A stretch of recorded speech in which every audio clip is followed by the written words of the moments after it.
If you don't love your work, you're never going to be great at it. People have very high standards for how they want their work life to be.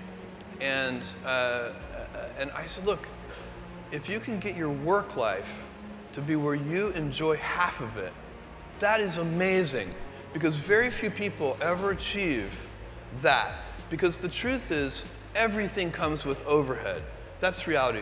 Everything comes with pieces that you don't like. You could be a Supreme Court justice and there's still going to be pieces of your job you don't like. Every job comes with pieces you don't like.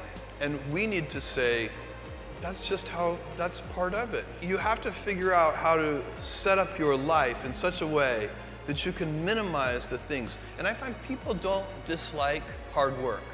What people dislike is being out of control. Like they can't control their life, they can't control their environment. This happens to me when I get overscheduled. I hate being overscheduled. I want some time to be able to think and free myself. We all have the same amount of time in the world. Nobody has more time than anybody else. And when you become a very successful person, one of the things, you start to get overscheduled.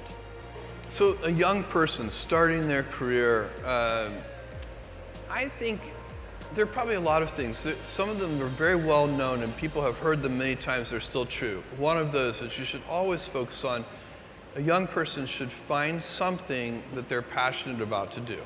And that's not going to surprise anyone. It's a clear thing to do. It's very hard. If you don't love your work, you're never going to be great at it.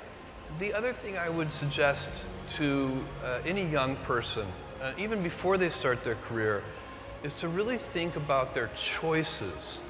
Because I find young people, and when I was young, I made this mistake too. You can get very fixed on your gifts. So everybody has gifts. You know, you have gifts and you have things that you didn't get gifted. Maybe you're extremely beautiful, maybe you're extremely good at mathematics, there are a lot of things that you can be given. But those things can confuse you because they're not the things that construct your life. It's your choices that construct your life, not your gifts. You can celebrate your gifts, be proud of them, be happy of them. Actually, don't be proud of them, be celebratory of them, but you can't be proud because they're gifts. They were given to you. You didn't earn them. You can only be proud of the things you earn.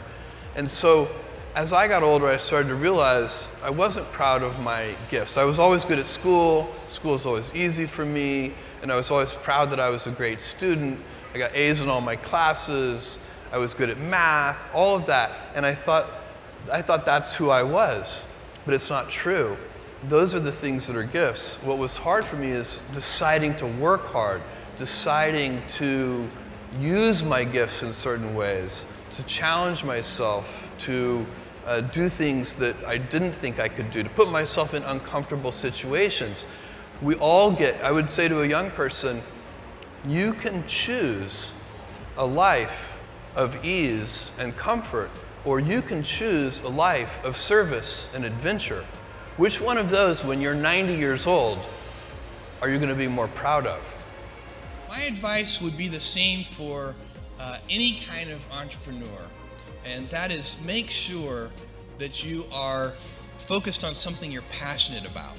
So if you look at the early internet companies, they were started and focused on doing something that they thought was very interesting long before the internet was fashionable in any way.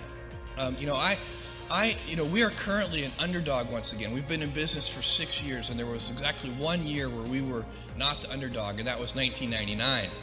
I like the underdog years because it makes, I liked it when all the people we hired, their parents told them they were crazy.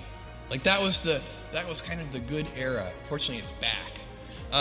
In 1999, all the parents were like, giving their brothers and sisters high fives. My son is working at Amazon.com. So that's a very, you can't follow the fashion when you're trying to do a startup company, or I think really anything in life. But you have to, as an entrepreneur, if you're gonna build a company, pick something you think is interesting that has the intersection of genuinely creating real customer value, and then just stay right there and let the wave catch you. Whatever it is that you want to do, there's going to be risk in your life, and risk is a necessary component of progress. You can make any pioneering movements in the world of any kind, whether they be the geographical, physical exploration that I've just been talking about, or whether it be a more cerebral exploration of a scientific field. Or I bet you could ask that question of every speaker here, and I bet that every speaker here has taken substantial risks, whether it be intellectual or otherwise, to achieve what they've done.